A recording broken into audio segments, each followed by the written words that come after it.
صراحة أنا أعجب لي أول ما لقيتها أعجبتني كلمات عن المغترب، ولو قد سمعتها منك أشتي تعيد لي مقطع بسيط.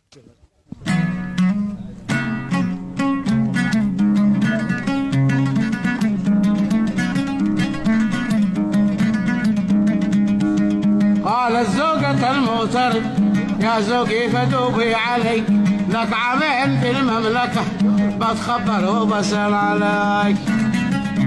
لسان حال زوجة المغترب.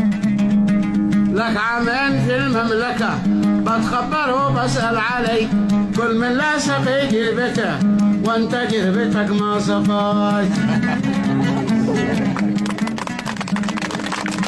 أعتقد أن الرسالة وصلت، والمغتربين بيقصدوا الله وبيعرقوا وبيتعبوا وبيشقوا من أجل يفرقوا يومهم لجهالهم، لكن عتبي اللي بيجلسوا سنين وينسوا أهلهم. والله بعضهم يجلسوا فوق 5 10 سنين.